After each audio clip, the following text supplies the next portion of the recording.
Welcome, everyone. I'm so glad you all are here. My name is Shradha, and I'm a behavior therapist with over 17 years of experience. I've worked in both clinic and home settings in Texas, Dallas, and I've worked in a school setting in Bombay. When I moved back to India, I knew I wanted to create something meaningful to give back to the community, which is why I'm here today. Um, we're going to talk about autism and early intervention. Today's topics are going to be about a little bit about me, my personal journey and mission, what autism is, early intervention. We'll talk about two case studies that I have worked with, and then at the end we'll have a little Q&A that if you feel like you guys can jot down any questions while I'm presenting, and then feel free to ask questions.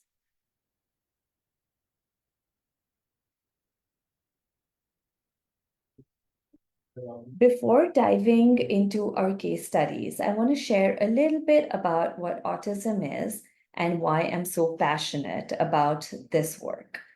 Autism spectrum disorder, also known as ASD, is a neurodevelopmental condition that affects how people experience the world.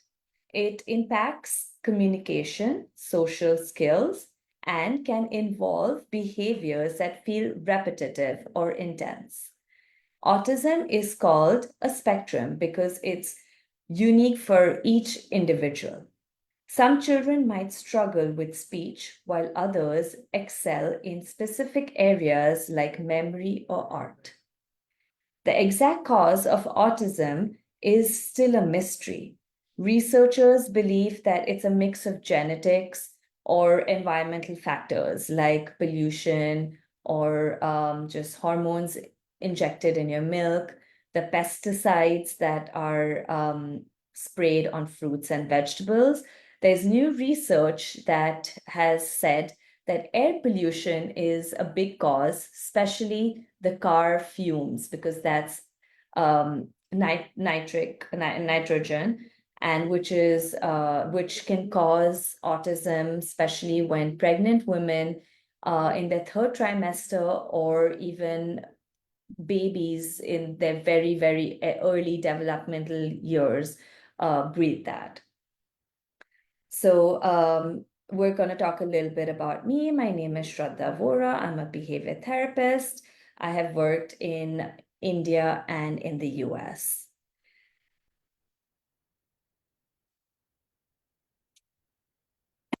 Now, autism is a topic I could talk about for hours and hours. I am very passionate about it, but I'll try to keep this short so I don't lose you. Let me tell you a bit about how I got started in this field.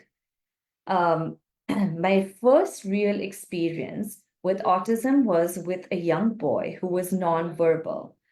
At that time, I didn't fully understand autism, but I knew this child had trouble expressing himself. One day, he bit my hand, and I was surprised and fully didn't understand why.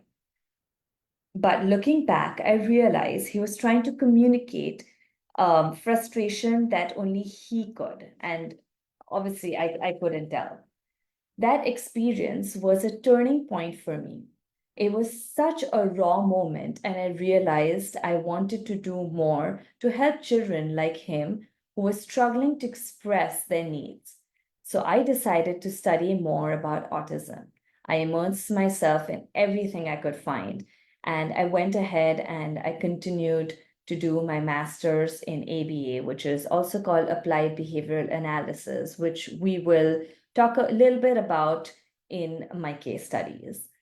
A little bit about me. I'm also a mother of two beautiful young girls. One is almost 7, and the other one is 3.5. And I am also working on a website called Embrace, where I'm trying to connect parents that have children with developmental disorders to therapists, online schools, and also trying to build an online community support.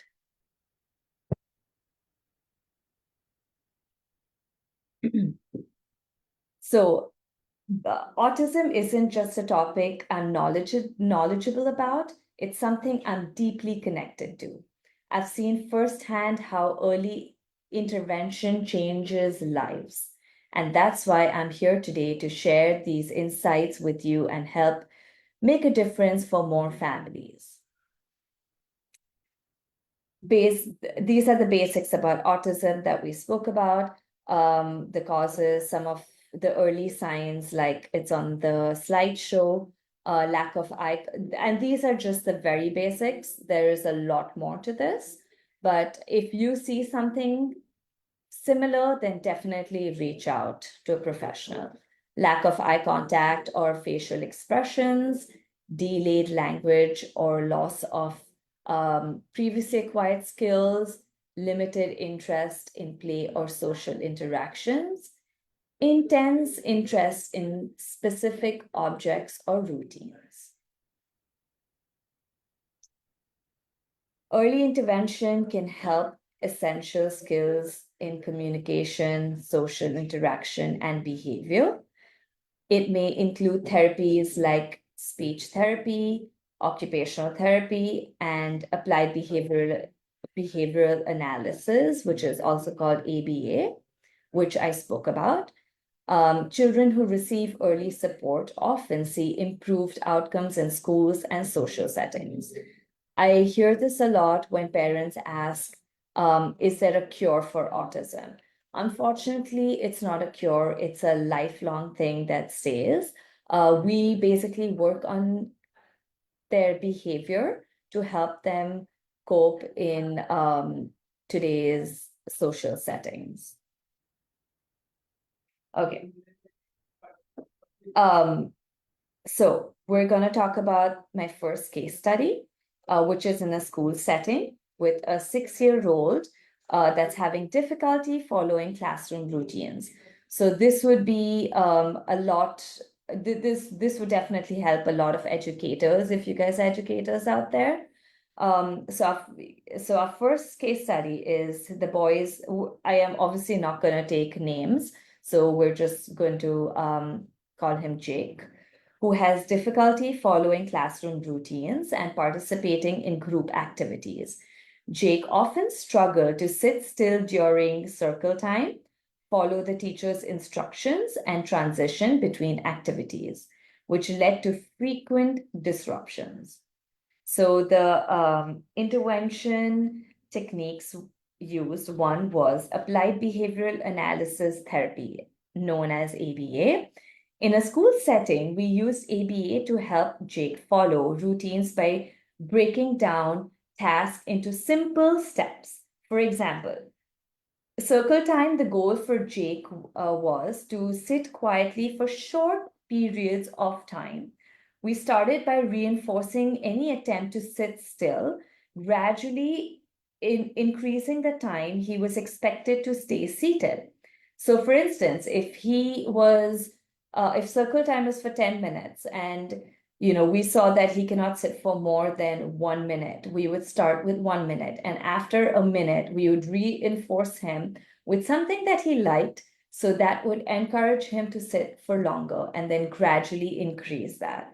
So, either give him a reward or a small sticker or just extra playtime to positively reinforce that behavior. We also created a visual schedule for Jake using picture cards to outline the sequence of activities, which helped him understand what came next. So it's important if you make a little visual schedule and have little stickers that say that, okay, you come in, you sit down, there's circle time. The next activity is English. So we're going to pick up a book and read, and then it's math. So as he finishes, you remove it. So the task is done. So he knows what the next activity is. This visual aid reduced his anxiety and made transitions a lot smoother. Social skills training. Jake also participated in small group activities to practice turn taking and sharing. We used role playing scenarios to help him understand social cues and reinforce positive behaviors when he interacted successfully with his classmates. This is something that most of the children struggle with is social settings, so playing with other kids.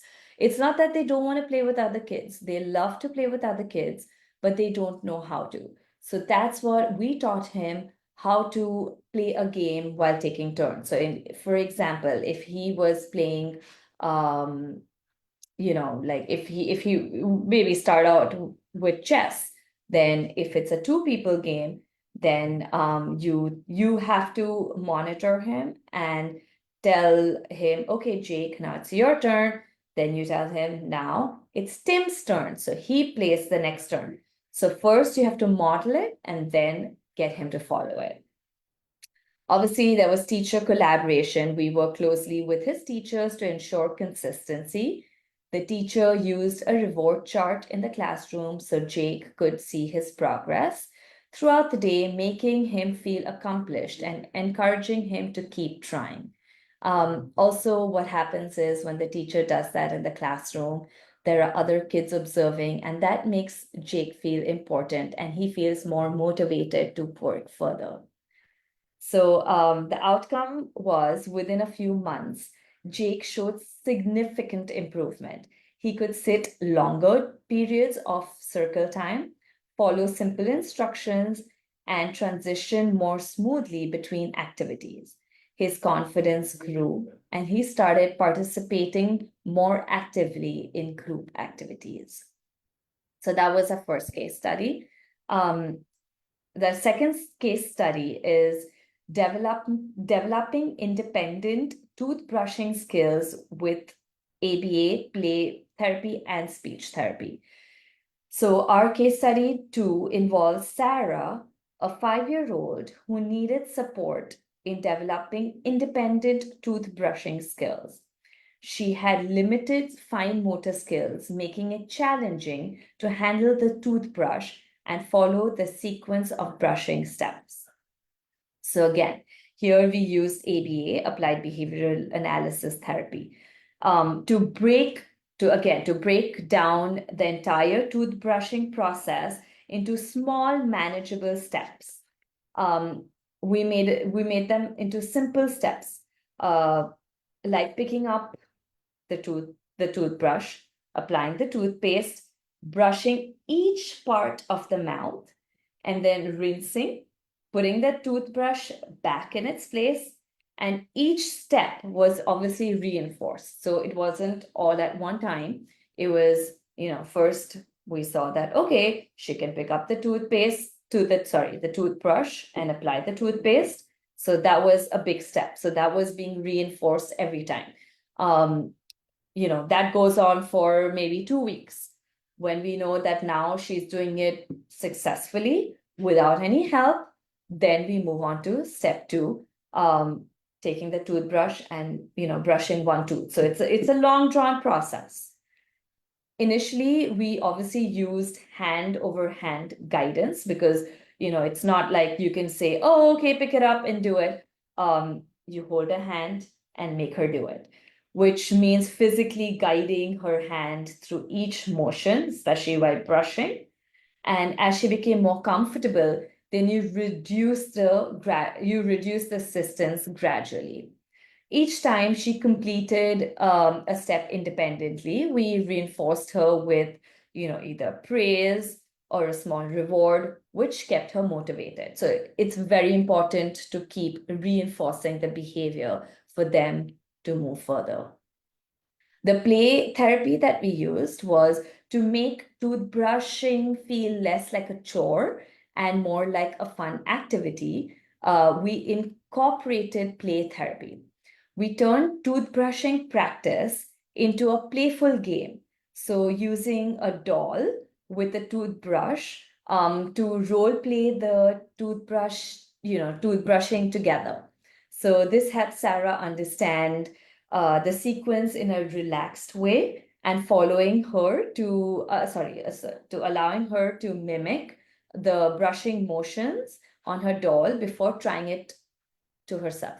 Because as we all know that, toothbrush is a sensory sensitivity. So it was before we started the whole process, obviously we got her to brush her doll's teeth. We also used fun songs and rhymes during brushing time, which created a more engaging experience. These playful elements helped Sarah feel more at ease, turning it into something she looked forward to rather than a task that she resisted. The speech therapy that was integrated to help Sarah, that obviously, you work with a speech therapist also, but it helps, develop her language skills to understand and communicate each step of the process. So her therapists use simple, clear phrases like up, down, back, forth, to describe the brushing motions, making it easier for her to follow along. So this also supported her ability to express herself, which she needed help, or felt, if she ever felt frustrated during this process. Additionally, the therapist used visual cues and repetition, encouraging Sarah to verbalize each step out loud, like toothpaste on, brush teeth, rinse, reinforces her memory and the sequence. So the supporting tools that we used, one is a visual schedule and social stories. So to support her learning, we created a visual schedule with pictures of each brushing steps from putting toothpaste to toothbrush. So just, I don't know if you guys can see it, but I made a little social story, wake up, put toothpaste on, brush your teeth, rinse them out. So something that you can just quickly create, you can draw, you can, get a book, anything with, if you want a behavior, working in a creating a social story helps a lot. So that just, makes her understand better. Also, to improve her grip and control over the toothbrush, we added fine motor activities like squeezing a stress ball or even threading beads. So all this happens simultaneously. So if we're working on one behavior, there are a lot of other things that you work around to accomplish that task that's given. These exercises strengthened her hands, making it easier for her to maneuver the toothbrush. So after about 2 months, Sarah was able to brush her teeth with minimal prompts. She proudly took ownership of her morning and bedtime routines, feeling accomplished with each independent brushing. And her fine motor skills improved, making other self-care tasks easy as well. Another thing I also forgot to mention is a visual timer. Visual timer helps a lot. So like you get this on Amazon also. So if you get like a little timer and you just press a button, and if you want to set it for 15 minutes, they need to see because they cannot read your clock. So something that just turns says 10 minutes and then the buzzer goes off, so they know 10 minutes are up. So visual timers help a lot. So just quick recap. In Jake's case, combining ABA, play therapy, and social skills training allowed us to address multiple aspects of his school challenges. ABA therapy helped Jake learn to follow routines and reinforce positive behaviors, breaking down classroom tasks. And play therapy also brought it to be more, relaxed. By integrating these therapies, Jake was able to participate more fully in the classroom activities, transition between tasks with ease, and build positive connections with his classmates. So this holistic approach not only improved connections with his classmates, but it also, built a foundation for success in a structured social setting. In Sarah's case, the combination of ABA, play therapy, and speech therapy allowed her to learn toothbrushing in a structured yet enjoyable way. ABA broke down each step and reinforced her progress. Play therapy added fun and engagement, and speech therapy supported her language and understanding. By working together, these therapies helped Sarah gain more confidence and independence needed for this essential daily routine. So sorry, if you suspect any signs of autism in a young child or see a child struggling with developmental milestones, reach out. The sooner we intervene, the bigger the impact is. Okay, this is where we're going to end. Also, just a quick thing, I have my email address right there on the slideshow, and my Instagram handle is embraceall_. I am trying to spread a lot of awareness. We're talking about neurodiversity, so basically about autism and ADHD. And that's my website, where we will very soon have our online support community group active. You can also schedule in appointments with me if you like. And yes, that's it. And we're going to open the floor to any questions if there are.